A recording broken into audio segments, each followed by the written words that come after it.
دوستو آداب۔ آج مرزا اسد اللہ خان غالب کے دیوان کی ابتدائی غزلوں میں سے ایک غزل کا مطلب ملاحظہ فرمائیں کہ دہر میں نقش وفا وجہ تسلی نہ ہوا، ہے یہ وہ لفظ کہ شرمندہ معنی نہ ہوا۔ میں اس شعر کی تشریح آپ کی خدمت میں رکھ رہا ہوں۔ دیکھیں کہ دو لفظ بالکل ملتے جلتے ہیں، آپ نے اردو شاعری میں بارہا سنے ہوں گے۔ ایک دیر ہے اور ایک دہر ہے۔ یہاں لفظ دہر استعمال ہوا ہے جس کے معنی ہوتے ہیں دنیا، اور دیر کے معنی ہوتے ہیں بت خانہ۔ تو یہاں دہر ہے تو دہر میں نقش وفا، وفا آپ جانتے ہیں عہد کو پورا کرنا، نبھانا، اور نقش وفا وہ تمام راستے کہ جن کے تحت کسی وعدے کو پورا کیا جا رہا ہو، وہ نقوش، وہ خطوط، وہ تمام طریق کہ جس کے تحت کسی وعدے کو نبھایا جا رہا ہو۔ نقش وفا، وفا کے نقوش پر۔ دہر میں نقش وفا وجہ تسلی نہ ہوا، تسلی ہونے کی وجہ، تسلی ملنے کا ریزن، کارن نہیں ہو سکا۔ اصل میں جو وفا جس کی تلاش محبوب کو ہے اور معشوق کو ہے اور عاشق کو ہے، وہ ایک ایسا ایگریمنٹ ہے، وہ ایک ایسا راستہ ہے جس پر باہمی رضامندی کے ساتھ چلا جائے تب ہی ایک دلی سکون اور قرار ملتا ہے، ورنہ اضطراب ہی رہ جاتا ہے۔ اضطراب یعنی بے چینی ہی رہ جاتی ہے۔ اب اس اضطراب اور اس بے چینی سے بچنے کے لیے وفا کو نبھانا، وفا کے راستے پہ چلنا، وعدے کو پورا کرنا، عہد کو مکمل کرنا، یہ ساری چیزیں دونوں فریقین پر فرض ہیں۔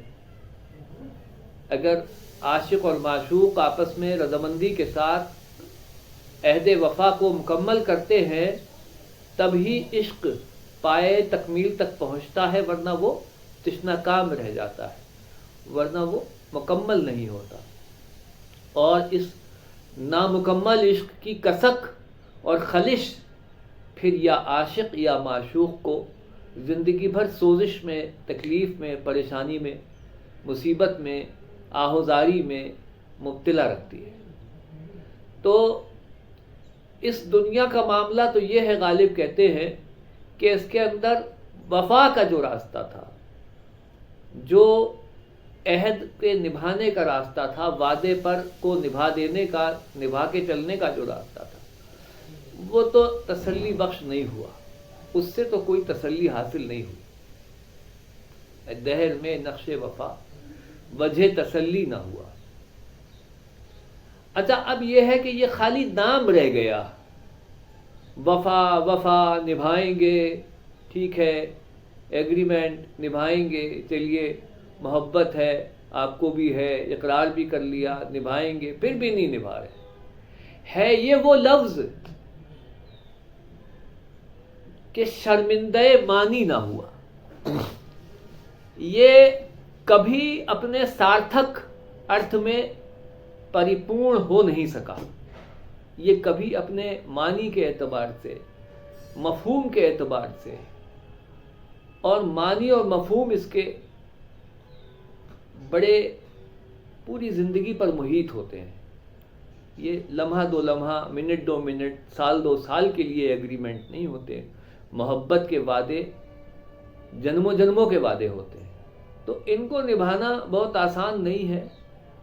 ان کو کیا جانا تو وقتی جذبات میں آ کر اگر کوئی کر بھی لے تو پھر اس کو نبھانا تو ہے یہ وہ لفظ، یہ وفا وہ لفظ ہے، نقش وفا، وفا کے راستے پہ چلنا، یہ وہ لفظ ہے کہ جو شرمندہ مانی نہ ہوا، کہ جس کے معنی مکمل ہو ہی نہیں سکے اس پوری دنیا میں۔ اس پوری دنیا کا مطلب یہ کہ غالب کہتے ہیں کہ اپنی زندگی میں تو میں نے اس کو دیکھا نہیں کہ یہ کبھی مکمل ہوا ہو یا اس کا پورے مفہوم برآمد ہوئے ہوں، یعنی یہ ایگریمنٹ کبھی مکمل ہوا ہو، اس پر کوئی عاشق کوئی معشوق ہمیشہ ہمیشہ چلا ہو، بلکہ کہیں نہ کہیں بے وفائی کا عنصر سامنے ضرور آ گیا، کوئی نہ کوئی جگہ ایسی ضرور آئی کہ اب اس کے پیچھے بہت سارے اسباب ہیں۔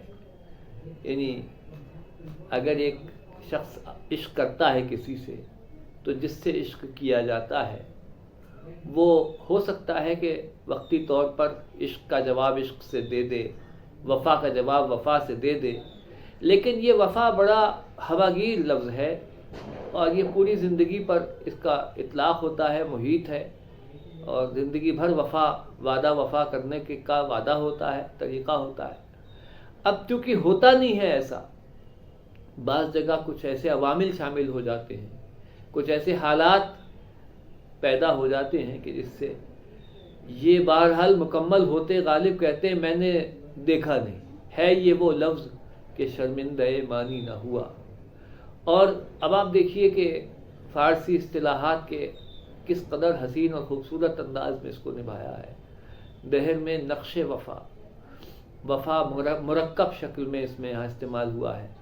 وفا کو مرکب شکل میں اور طریقے سے بھی استعمال کیا گیا ہے بعض شعراء کے ہاں، لیکن غالب نے بڑے حسین مرکب شکل میں اس کو استعمال کیا ہے۔ نقش وفا، عہد وفا بھی استعمال ہوتا ہے، لیکن نقش وفا وہ راستہ جو وفا کا راستہ ہے، وہ نقوش جو وفا کے ذریعے بنائے گئے ہیں، جن پر با وفائی کے ساتھ چلنا منظور کیا گیا تھا یا ملحوظ تھا، لیکن یہ کہ اس پہ نہیں چلے گئے، تو یہ پھر یہ ہوتا ہے، پھر کیا ہوتا ہے، ایسے میں پھر زندگیاں تلخ ہو جاتی ہیں، زندگیاں تلخ ہو جاتی ہیں، سوزش اور کرب اور بے چینی اور اضطراب اور پریشانیاں اور آہ و فغاں مقدر بن جاتا ہے۔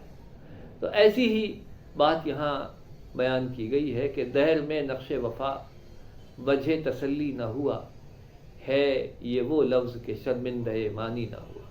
ملاحظہ فرمانے کا بہت شکریہ۔ اس غزل کے باقی اشعار ضرور آپ کی خدمت میں رکھیں گے، کیونکہ ان باقی اشعار کے ساتھ قافیہ بندی کی ایک نئی روایت یہاں دیکھنے کو آپ کو ملے گی، جو بہت حسین بھی ہے اور بہت غیر معمولی بھی۔ بہت شکریہ۔